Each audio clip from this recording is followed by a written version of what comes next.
assembly's been about? Thomas? Saints. Yeah, can you name some of the saints that we've heard about so far? Stephanie? Saint Cecilia. Saint Cecilia. Harry? Saint Sebastian. Any others that we've heard? Yeah, Lola? Saint Mary. Yeah, Saint Mary. Any more?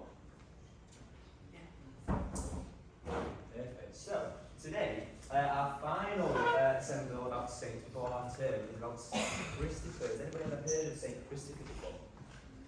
Yes, some of us. Does anybody know anything about Saint Christopher? Michelle, do you think you know something about Saint Christopher?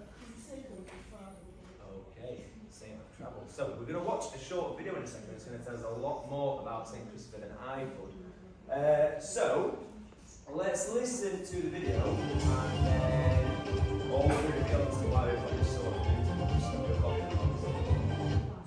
Okay.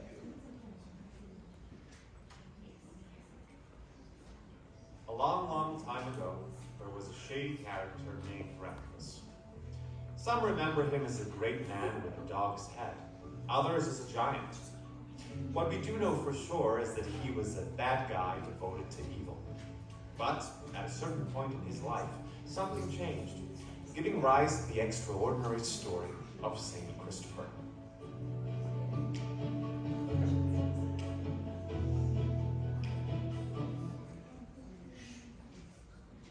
Legend has it that Christopher was a rude giant who offered his services to a mighty king that was considered the greatest on earth.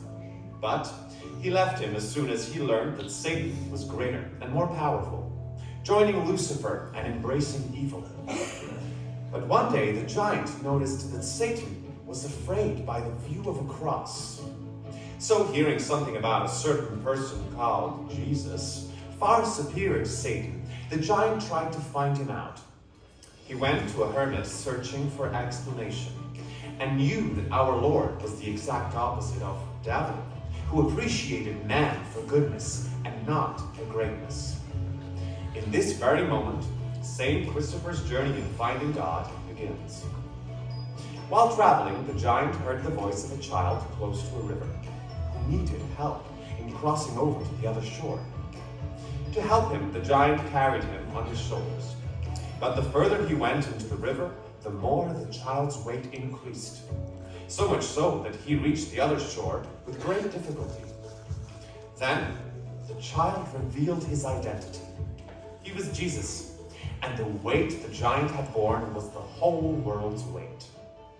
This legend gave rise to the best-known iconography of Saint Christopher, a good giant eventually, who helped a child to cross the river. This is why he is also considered as the patron saint of pilgrims and travelers. The life of Saint Christopher is a story of resilience that teaches us how humans can easily lose and rediscover the ways of the Lord. His nature, so human but so brave, has made Christopher one of the most loved saints among Catholics all over the world. People wear his medal with the aim of finding the right inspiration in the constant search and maintenance of God in our life. Thanks for watching the video. If you like this content, press the like button and leave us a comment. Stay connected by following us on our social media channels and joining our community online by typing Savelli Religious Community on Facebook. Stay safe and God bless. Okay, perfect. So, really informative video. We're going to break it down because I know there's quite a lot of information thrown in there. So, let's talk about Saint Christopher. Who was Saint Christopher at first? How did he describe him right at the start of the video? Jeremy? Yeah, he was described as a giant, okay? Who did he actually worship at first? Who did he worship? Someone that we shouldn't really be worshipping. Henry? The devil? Yeah, it said that he worshipped the devil and worked for the devil. And what did he notice about the devil? What was the devil afraid of? What did the devil not like? Maddie? The cross. Yeah, he didn't like the symbol of the cross. And the cross is obviously the symbol of what? Emily? Yeah, perfect. Okay, so, notice in this, what did Saint Christopher do? He stopped worshipping the devil and he went where? What did he go? Where did he go, sorry? Yeah, down at the front. He went to a river and he carried the child across the river as he would actually. Yeah, He went on a journey to rediscover his faith, didn't he? And on his journey, he came across a large river, and he heard the crying of a child, didn't he? And as we've just said at the front, that child actually happened to be Jesus. And what did Christopher do? He helped Jesus, get to the other side. Okay, perfect. So, I'm going to put a little quote on the screen now. It says, "For nothing will be impossible with God." Okay? Can anybody try and explain how that links what we've just learned about St. Christopher? How does that link to the video that we've just... go on, have a go.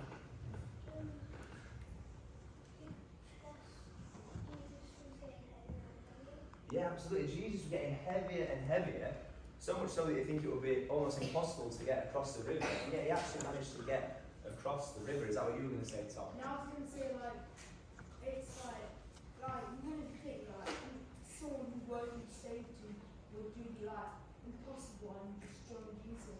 Yeah, absolutely. It's almost like the exact opposite, isn't it? So he's gone from one extreme to the other.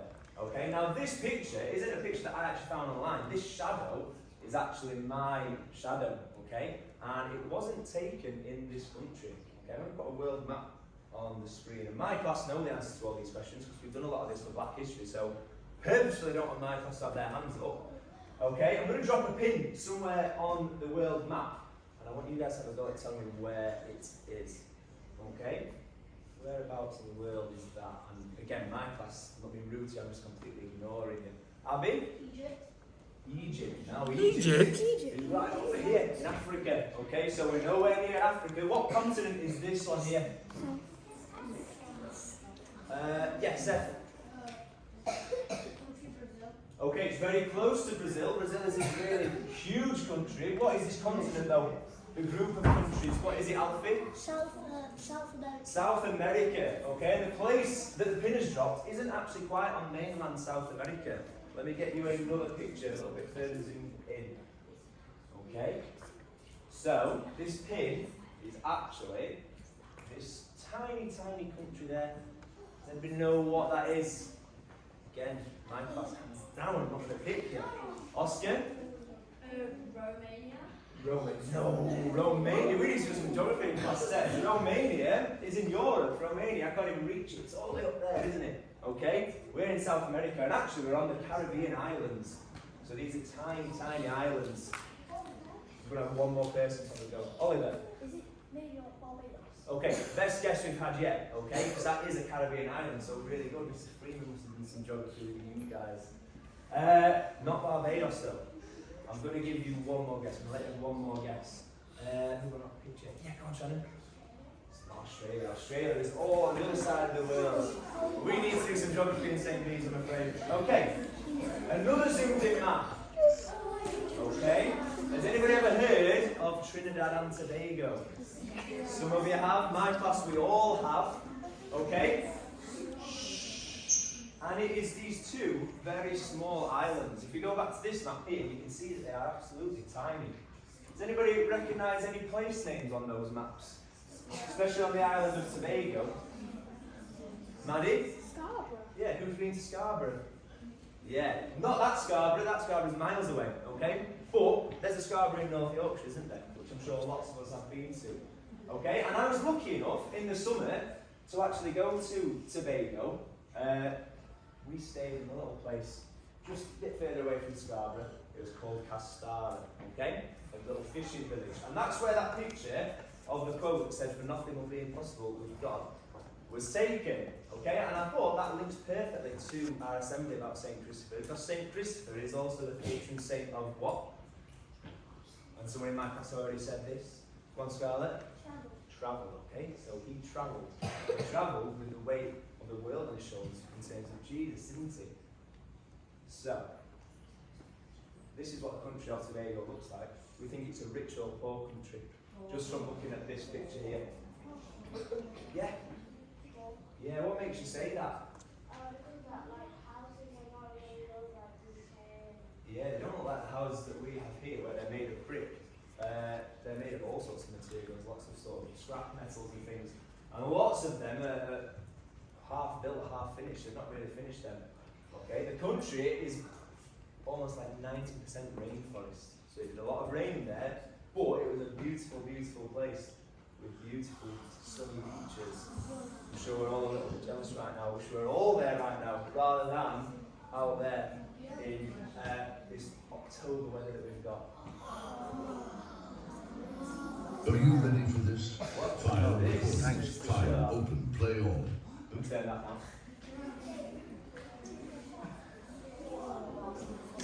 More pictures. You can see how green it was. We love that beer. You guys don't. Not old enough. Does anybody know what this bird is here? Very tiny bird. Hovers in the sky. You might not picture it yet.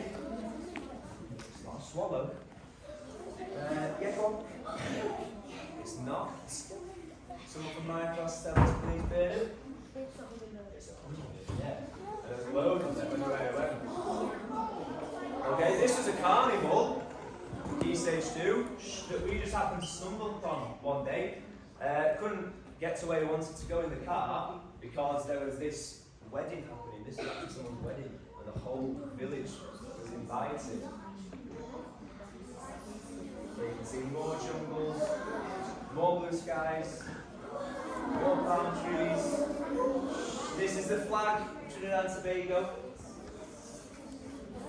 Okay.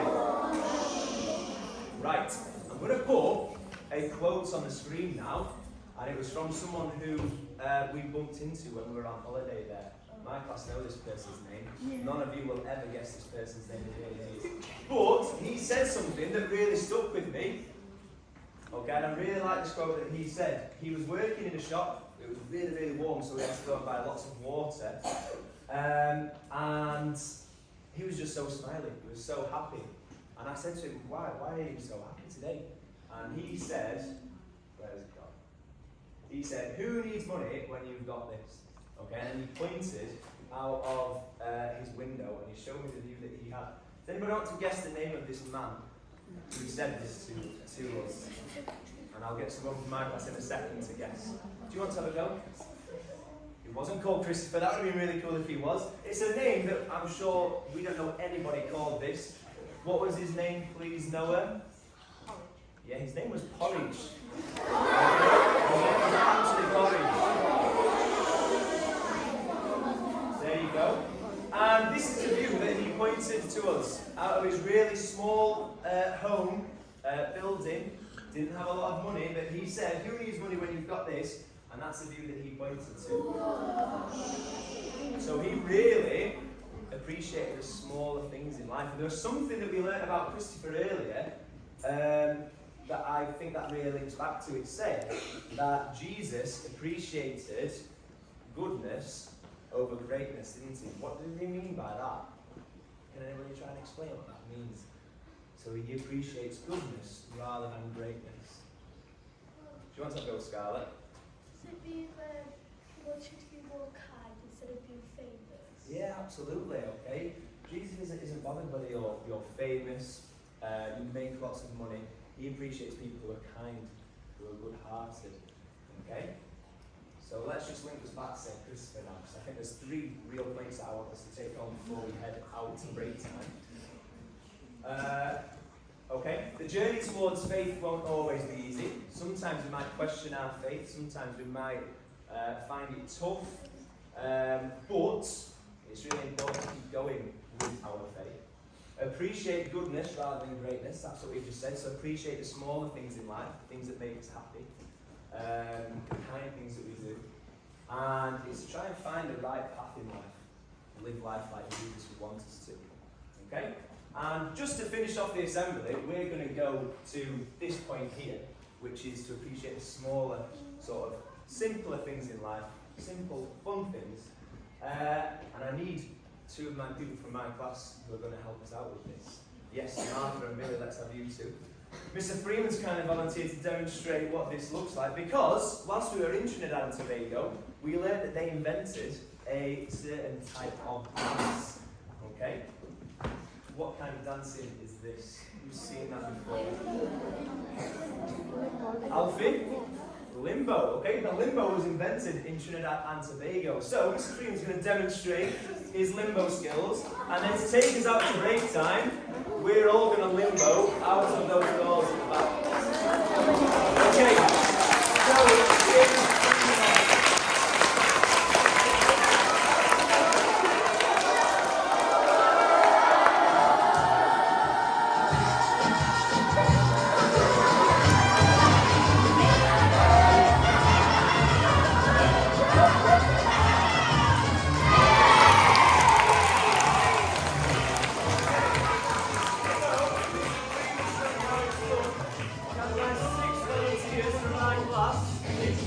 get their knees straight from the back.